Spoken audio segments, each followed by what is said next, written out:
Hello नमस्कार दोस्तों, आपका स्वागत है आपके यूट्यूब चैनल अमी साइंस स्टडी में। दोस्तों मैं इस वीडियो में आप लोग को जो लुसेंट का करा रहा हूँ हिस्ट्री का, दोस्तों मैं इससे पहले आप लोग को करा दिया हूँ, जो आप जाकर देख सकते हैं। वीडियो नहीं देखे होंगे तो मैं उसका प्लेलिस्ट बना दूँगा, आप वहाँ से देख लीजिएगा।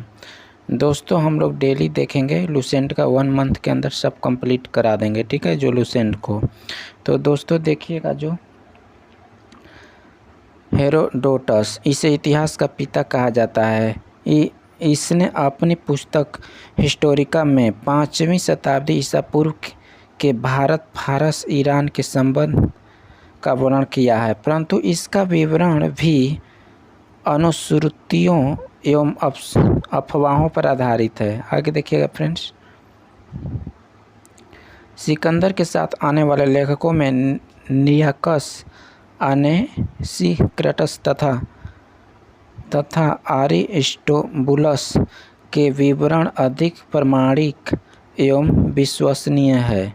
मेगास्थनीज, यह सेलुकस निकेटर का राजदूत था, जो चंद्रगुप्त मौर्य के राज दरबार में आया था। इसने अपनी पुस्तक इंडिका में मौर्य युगीन समाज एवं संस्कृति के विषय में लिखा है।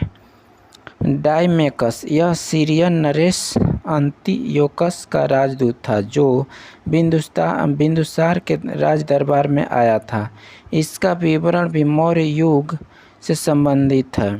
डायोनीसियस, यह मिस्र नरेश टालमी फिलेडेल्फस का राजदूत था, जो अशोक के राज दरबार में आया था।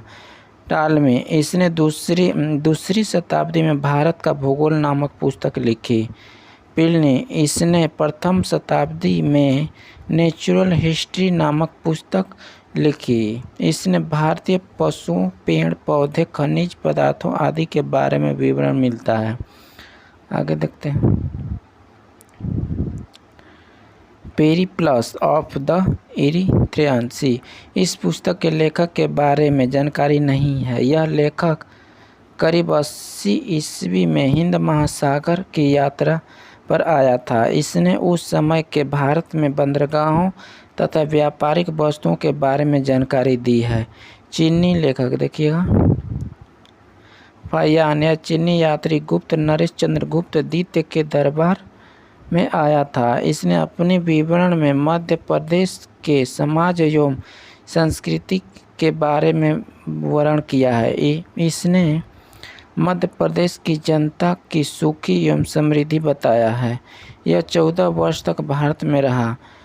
संयुगन, यह 518 ईस्वी में भारत आया। इसने अपनी 3 वर्ष की यात्रा में बौद्ध धर्म की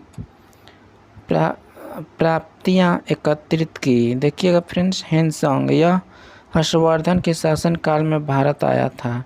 हेनसोंग ने 629 ईस्वी में चीन से भारतवर्ष के लिए प्रस्थान किया और लगभग 1 वर्ष की यात्रा के बाद सर्वप्रथम वह भारत राज्य कपिसा पहुंचा। भारत में 15 वर्ष तक ठहरकर 645 ईस्वी में 3 लौट गया। वह बिहार में नालंदा जिला स्थित नालंदा विश्वविद्यालय में अध्ययन करने तथा भारत से बौद्ध ग्रंथों का एकत्र कर ले जाने के लिए आया था। इसका भ्रमण हृदांशी युकी नाम से प्रसिद्ध है, जिसने 138 देशों का विवरण मिलता है। इसने हर्षकालीन समाज, धर्म तथा राजनीति के बारे में वर्णन किया। इसके अनुसार सिंध का राजा शूद्र था। हेनसोंग ने बुद्ध की प्रतिमा के साथ साथ सूर्य और शिव की प्रतिमा का भी पूजन किया था।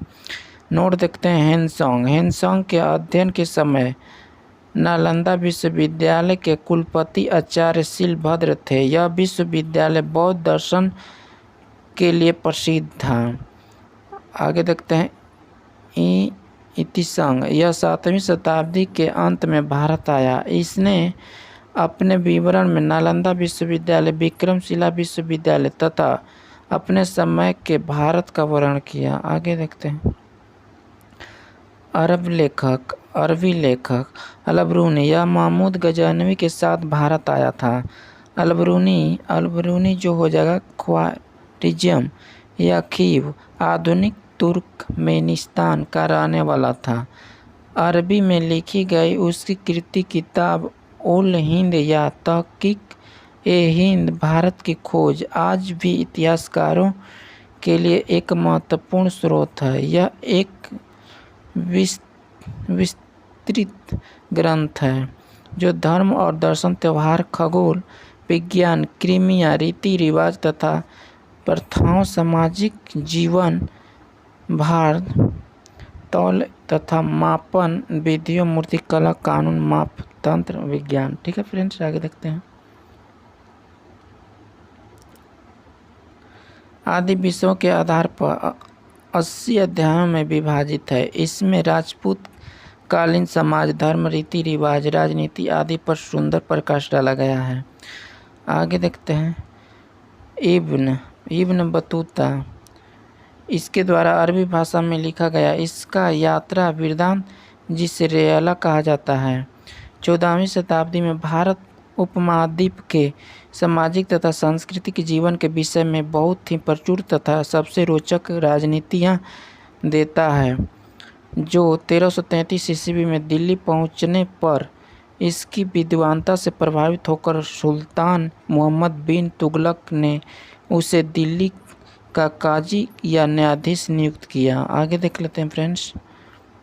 अन्य लेखक तारानाथ, यह एक तिब्बती लेखक था। इसने कंगयूर तथा तंगयूर नामक ग्रंथ की रचना की। इसने भारतीय इतिहास के बारे में जानकारी मिलती है। मार्को पोलो, यह 13वीं शताब्दी के अंत में पांड्या देश की यात्रा पर आया था।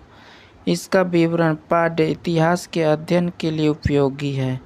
पुरातत्व संबंधित साक्ष्य से मिलने वाली जानकारी। भारतीय पुरातत्व शास्त्र का पितामह, father of the Indian archaeology sir Alexander Cunningham को कहा जाता है। 1400 ईसा पूर्व के अभिलेख बोगार्ड कोई एशिया माइनर से वैदिक देवता मित्र, वरुण, इंद्र और न सत्य अश्विनी कुमार के नाम मिलते हैं। मध्य भारत में भागवत धर्म विकसित होने का प्रमाण यौन राजदूत होलियोडोरस के वेशनगर विदेशिया गरुड़ स्तंभ लेख से प्राप्त होता है। सर्वप्रथम भारतवर्ष का जिक्र हाथी गुफा अभिलेख में है। सर्वप्रथम दुर्भिक्ष का जानकारी देने वाला अभिलेख सौगौरा अभिलेख है। इस अभिलेख में संकट काल में उपयोग हेतु खाद्यान्न सुरक्षित रहने का भी उल्लेख है। सर्वप्रथम भारत पर होने वाले हुन आक्रमण की जानकारी भीतरी स्तंभ लेख से प्राप्त होता है। सती प्रथा का पहला लिखित साक्ष्य एरंड अभिलेख शासक भानुगुप्त से प्राप्त होता है। सातवां, राजाओं का पूरा इतिहास इसके अभिलेख के आधार पर लिखा गया है। रेशमी बुनकर की श्रेणी की जानकारी मंदसौर अभिलेख से प्राप्त होती है। आगे देख लेते हैं। कश्मीरी नौपाषाणिक पूरा स्थल बुर्जहोम से गर्तावास गड्ढा घर का साक्ष्य मिला है। इसमें उतरने के लिए सीढ़ियाँ होती थी। यहाँ मनुष्य के साथ उसके पालतू कुत्ते को भी दफनाने की प्रथा प्रचलित थी। प्राचीनतम सिक्के को आहत सिक्का कहा जाता है। इसी को साहित्य में कांसास्यक कहा गया है। सर्वप्रथम सिक्के पर लेख लिखने का कार्य यवन शासकों ने किया। आगे देख लेते हैं। महत्वपूर्ण अभिलेख शासक हाथी गुफा अभिलेख, तिथि रहित अभिलेख कलिंग राज हो जाएगा शासक खारवेल, जूनागढ़ गिरनार अभिलेख रुद्र दामन, नासिक अभिलेख गौतमी हो जाएगा, प्रयाग स्तंभ लेख समुद्रगुप्त, एहोल अभिलेख अब हो जाएगा पुल के सिंटू, मंदसौर अभिलेख जो हो जाएगा मालवा नरेश यशोवर्मन, ग्वालियर अभिलेख जो हो जाएगा प्रतिहार नरेश भोज। भीतरी एवं जूनागढ़ अभिलेख जो स्कंदगुप्त हो जाएगा। देवपाड़ा अभिलेख जो हो जाएगा बंगाल शासक का विजय सेन। आगे देखते हैं फ्रेंड्स, देखिएगा अभिलेख का अध्ययन एपिग्राफी कहलाता है। देखिएगा फ्रेंड्स, समुद्रगुप्त के बीड़ा बजाती हुई मुद्रा वाले सिक्कों से उसे संगीत प्रेमियों होने का प्रमाण मिला है। अरिकमेडु पंडुचेरी के निकट से रोमन सिक्का प्राप्त हुए हैं।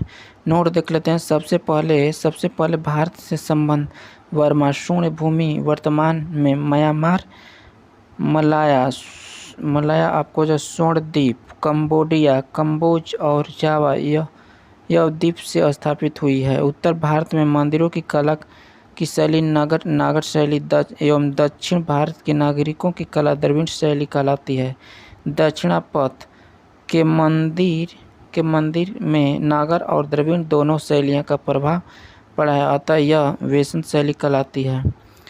पंचायतन शब्द मंदिर रचना शैली यह से संबंध है।